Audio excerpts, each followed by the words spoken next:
সুপ্রিয় দর্শক, স্বাগত জানাচ্ছি।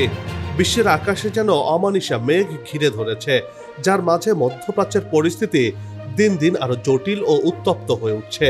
নানা নিষেধাজ্ঞা ও চাপ দিয়ে দমানো যায়নি ইরানকে। এবার ইরানকে আরো চেপে ধরতে নতুন ফন্দি ওঠালেন মার্কিন প্রেসিডেন্ট ডোনাল্ড ট্রাম্প। কিন্তু কি সেই কৌশল? এ নিয়ে ইরান কি বলছে? অন্যদিকে মার্কিন প্রেসিডেন্টের আফগানিস্তান দখলের খায়েশ পূরণ হবে কি? এ নিয়ে কি বলছে তালেবান সরকার? আবার রাশিয়াকেও ছাড় দিতে চাইছে না মার্কিন মিত্ররা। ইউক্রেনে নতুন নতুন অস্ত্র পাঠাচ্ছে আমেরিকা। এবার রাশিয়ার বিরুদ্ধে গেল ইসরায়েলও। এর মাধ্যমে নতুন করে যুদ্ধের দামামা বাঁচতে শুরু করেছে। যুদ্ধের পরিধি বড় হওয়ার আশঙ্কা করছেন বিশ্লেষকরা। রাশিয়া কি ইসরায়েলের বিরুদ্ধে প্রতিশোধ নেবে? সে প্রশ্ন কিন্তু উঠছেই এখন। এসব প্রশ্নের বিশ্লেষণ নিয়ে সাজিয়েছে এবারের পর্ব। বিস্তারিত জানতে পুরো ভিডিওটি দেখুন। দর্শক, চলুন চলে যাই মূল ভিডিওতে।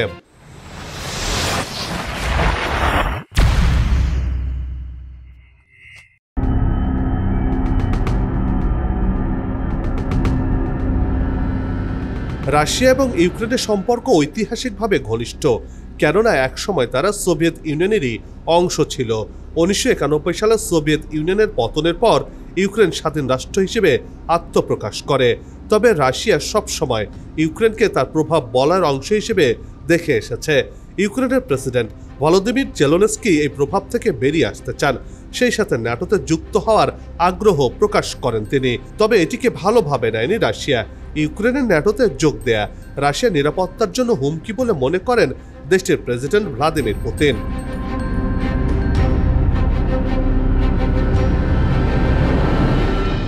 নিরাপত্তার অজুহাত তুলে 2022 সালের 24 ফেব্রুয়ারি ইউক্রেনে হামলা চালায় রাশিয়া। এতে ব্যাপক ক্ষয়ক্ষতির মুখে পড়তে হয় ইউক্রেনকে। তবে ইউক্রেনও ছাড়বার নয়। বিদেশি সহায়তা নিয়ে দৃঢ়ভাবে দেশের সার্বভৌমত্ব রক্ষার লড়াই চালিয়ে যাচ্ছে ইউক্রেন। রাশিয়া ইউক্রেন যুদ্ধ একটি চলমান সংঘাত, যা পুরো বিশ্বের ভূ রাজনীতি এবং অর্থনীতিতে গভীর প্রভাব ফেলেছে। এটি কেবল দুটি দেশের মধ্যে যুদ্ধ নয়, বরং বিশ্বজুড়ে শক্তি ও প্রভাব দ্বন্দ্বের এক করুণ চিত্র। এই যুদ্ধ কবে শেষ হবে তা নিশ্চিত করে বলা কঠিন, যার ফলে আন্তর্জাতিক ভূ রাজনীতিতে এক বিশাল চ্যালেঞ্জ হিসেবে দেখা দিয়েছে।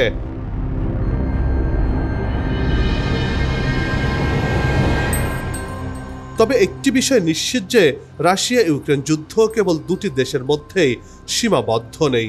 এর প্রভাব ছড়িয়ে পড়েছে দুনিয়া জুড়ে। এমনকি প্রত্যক্ষ না হলেও পরোক্ষভাবে এই যুদ্ধের সাথে জড়িয়ে পড়েছে ইউরোপ, আমেরিকা, চীন, এমনকি ইরানও। এই যেমন ইউরোপে আমেরিকা অস্ত্র দিয়ে ইউক্রেনকে সাহায্য সহায়তা করছে, অন্যদিকে চীন, ইরান, উত্তর কোরিয়াও রাশিয়াকে অস্ত্র, সেনা দিয়ে সহায়তার হাত বাড়িয়ে দিয়েছে, যার ফলে এই যুদ্ধের পরিধি বেড়েই চলেছে। আগামীতে তৃতীয় যুদ্ধেরই ইঙ্গিত বহন করছে এই যুদ্ধের মাধ্যমে, যা বিশ্ব শান্তির জন্য বড় অন্তরায় বলে মনে করছেন বিশ্লেষকরা।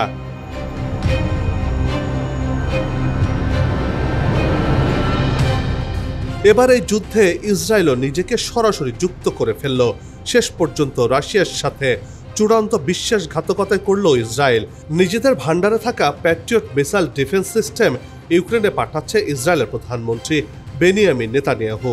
এতদিন ইসরায়েল ও রাশিয়ার মধ্যে এক ধরনের অলিখিত সমঝোতা থাকলেও এই ঘটনার মধ্য দিয়ে তার অবসান হচ্ছে বলে মনে করছেন বিশ্লেষকরা।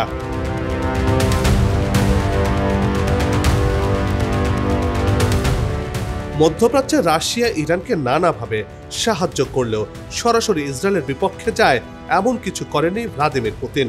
কিন্তু নেতানিয়াহু ইউক্রেনকে ইসরায়েল সিস্টেম দেওয়ার মাধ্যমে যেন পুতিনের পিঠে ছুরি বসালেন।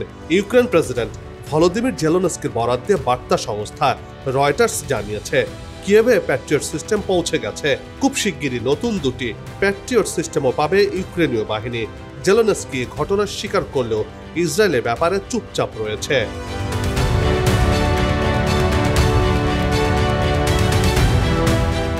তেল আবিব কিছু না জানালেও তাদের এই পদক্ষেপ মস্কোকে ক্ষুব্ধ করবে তাতে কোনো সন্দেহ নেই। মস্কোর বিরুদ্ধে যুদ্ধে প্যাট্রিয়ট ক্ষেপণাস্ত্র প্রতিরক্ষা ব্যবস্থা ইউক্রেনের সেনাবাহিনীর জন্য বেশ সহায়ক হবে বলে মনে করছেন বিশ্লেষকরা। মার্কিন সংবাদ মাধ্যম এক্সিওস জানিয়েছে, ইসরায়েল থেকে প্যাট্রিয়ট এয়ার ডিফেন্স সিস্টেমের জন্য প্রায় 90টি ইন্টারসেপ্টর ক্ষেপণাস্ত্র পোল্যান্ডে পাঠানো হয়েছে। সেখান থেকে এগুলো ইউক্রেনে পাঠানো হবে বলে জানা গেছে। রাশিয়াও এখনো এ বিষয়ে আনুষ্ঠানিকভাবে কোনো প্রতিক্রিয়া জানায়নি।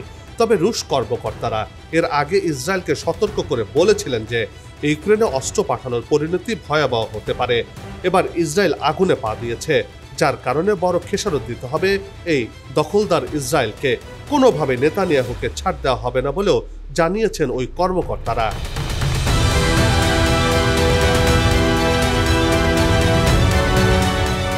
2024 সাল থেকে ইসরায়েলের কাছে ক্ষেপণাস্ত্রটি চেয়ে আসছিল কিয়েভ।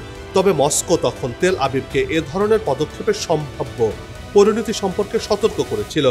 দীর্ঘদিন এ বিষয়ে নিশ্চুপ থাকলেও চলতি সপ্তাহে মার্কিন সিএন বিমানের মাধ্যমে দক্ষিণ ইসরায়েলের একটি বিমান ঘাঁটি থেকে ক্ষেপণাস্ত্রগুলো পোল্যান্ডের রেজেস শহরে নিয়ে যাওয়া হয়। ইসরায়েল তখনও দাবি করছিল অস্ত্রগুলো ইউক্রেনকে সরবরাহ করা হয়নি, বরং যুক্তরাষ্ট্রের কাছে ফিরিয়ে দেওয়া হয়েছে। অবশ্য স্বার্থ ছাড়াই ইউক্রেনকে প্যাট্রিয়ট সিস্টেম দেয়নি ইসরায়েল।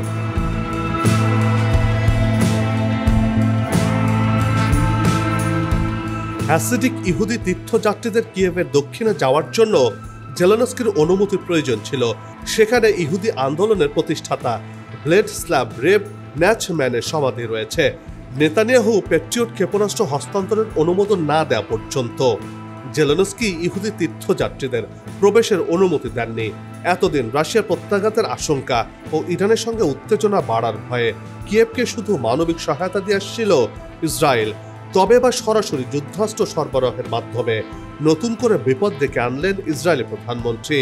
এই প্যাট্রিয়ট ক্ষেপণাস্ত্রের মাধ্যমে সামরিক শক্তির দিক থেকে অনেক দূর এগিয়ে গেল ইউক্রেন। ফলে ইউক্রেন যুদ্ধে রাশিয়াকে বেগ পেতে হবে বলে মনে করছেন বিশ্লেষকরা।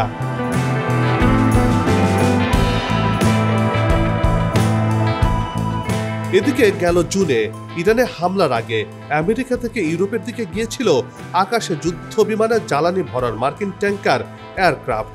সেপ্টেম্বরের শেষে এসে ঘটল ঠিক একই ঘটনা। এবার আরও বেশি সংখ্যায় রয়েছে এসব ট্যাঙ্কার এয়ারক্রাফট। মার্কিন যুক্তরাষ্ট্রের অভ্যন্তরীণ ঘাঁটি থেকে ইউরোপের দিকে গেছে 30টিরও বেশি আকাশে যুদ্ধ বিমানের জ্বালানি ভরার ট্যাঙ্কার এয়ারক্রাফট। এর মধ্যে রয়েছে KC-135 স্ট্র্যাটো ট্যাঙ্কার এবং KC-46 পেগাসাস বিমান। মার্কিন প্রেসিডেন্টের নির্দেশে জ্বালানি ট্যাঙ্কার ইউরোপের দিকে উড়ে যাওয়া মানেই দুই প্রান্তে রাতারাতি হামলা আসন্ন, সেটি হোক রাশিয়া অথবা মধ্যপ্রাচ্য।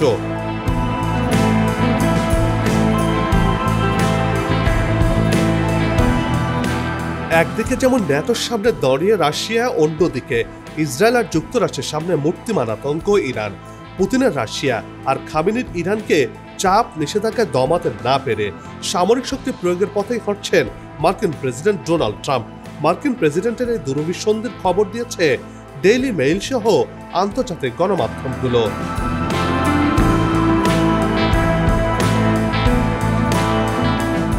যুদ্ধ বিমান, বোমারু এবং নজরদারি বিমানের জন্য এই ট্যাঙ্কারগুলো অপরিহার্য।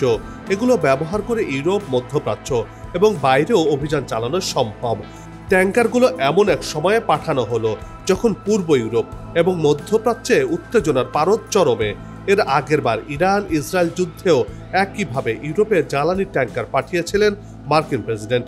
এর কিছুক্ষণ পরেই ইরানের পরমাণু স্থাপনা লক্ষ্য করে আঘাত হানে মার্কিন যুক্তরাষ্ট্র।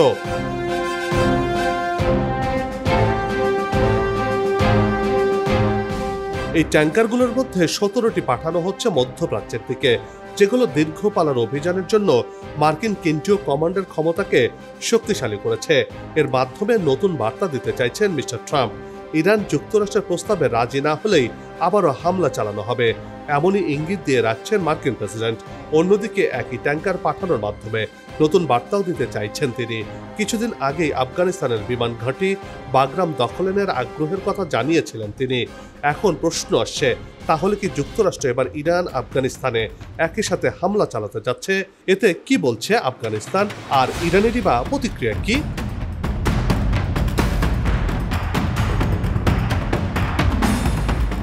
আফগানিস্তানের বর্তমান ক্ষমতাসীনরা মার্কিনীদের সাথে লড়াই করে জয়ী হয়েছে। মার্কিন সৈন্যদের বিতাড়িত করার অভিজ্ঞতা রয়েছে তালেবান সরকারের। আফগানিস্তান মার্কিনীদের ভয় পায় না, বরং তালেবান যোদ্ধাদের মার্কিন সেনারা ভয় পায় বলে মনে করছেন তালেবান নেতারা। আবার ইরানও যুগ যুগ ধরে লড়াই করে টিকে রয়েছে। ইরান আগের চেয়ে আরও বেশি শক্তিশালী হয়েছে। তাই আগামীতে যদি যুক্তরাষ্ট্র ইরানে হামলা চালায় তাহলে ইরানও ছেড়ে কথা বলবে না, অর্থাৎ পাল্টা হামলার মাধ্যমে ইরান সমুচিত জবাব দেবে।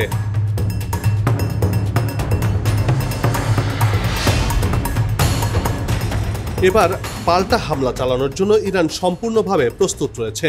ইরান থেকে সরাসরি ওয়াশিংটনে হামলা চালানো যাবে সেই অস্ত্র এরই মধ্যে তৈরি করে ফেলেছে ইরান, যা কেউই ঠেকাতে পারবে না। একই সাথে মধ্যপ্রাচ্যের মার্কিন ঘাঁটিগুলো অনিরাপদ হয়ে উঠবে বলে হুঁশিয়ারি দিয়ে রেখেছেন ইরানি নেতারা। এর আগে ইসরায়েল ইরান যুদ্ধে ইরানের মিসাইলের তাণ্ডব দেখেছে দুনিয়ার মানুষ। এবার যদি মার্কিনীদের সাথে যুদ্ধ লাগে ইরানের, তাহলে মার্কিন মুলুক তছনছ করে দেবে ইরানের মিসাইলগুলো।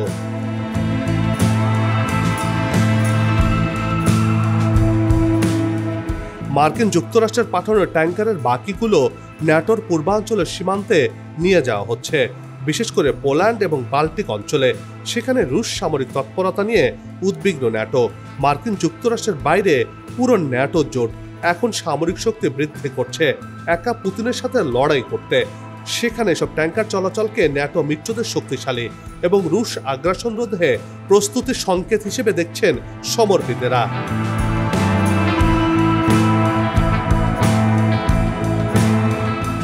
কয়েক দশক ধরে আকাশে জ্বালানি সরবরাহ মার্কিন বৈশ্বিক সামরিক কৌশলের একটি গুরুত্বপূর্ণ ধাপ।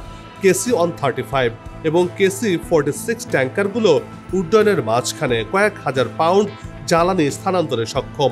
এতে করে যুদ্ধ বিমানগুলো দীর্ঘ সময় অবতরণ না করে আকাশে উঠতে সক্ষম হয়।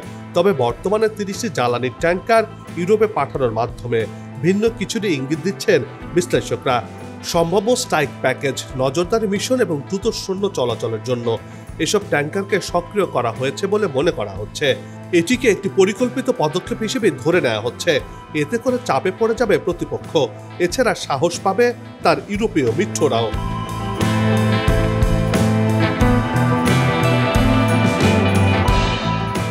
এর মাধ্যমে গোটা অঞ্চলে উত্তেজনা আরও বৃদ্ধি পেয়েছে, যা কিনা আগামীতে বড় যুদ্ধের দিকে এগিয়ে নিয়ে যেতে পারে বলে আশঙ্কা করছেন বিশ্লেষকরা।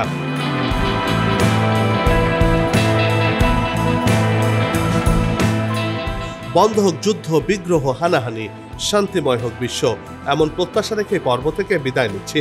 তবে যাবার আগে সে একই অনুরোধ, যেখানে সেখানে ময়লা আবর্জনা ফেলবেন না, পরিবেশে ক্ষতি করবেন না, অযথা হর্ন বাজাবেন না, আপনার দেশের সৌন্দর্য রক্ষায় পোস্টার লাগানো থেকে বিরত থাকুন। যদি চ্যানেলটিতে নতুন হয়ে থাকেন, ভিডিওটি ভালো লাগে, তাহলে চ্যানেলটি সাবস্ক্রাইব করে ভালোবাসায় আবদ্ধ করবেন। ভালো লাগা না লাগার বিষয়টি কমেন্টে লিখে জানাবেন। কি ধরনের ভিডিও দেখতে চান তাও জানানোর অনুরোধ রইল। আবারও হাজির হব নতুন কোনো খবর আর তার বিশ্লেষণ নিয়ে। নিজে ভালো থাকুন, দেশকে ভালো রাখুন, আমাদের সাথেই থাকুন। ধন্যবাদ।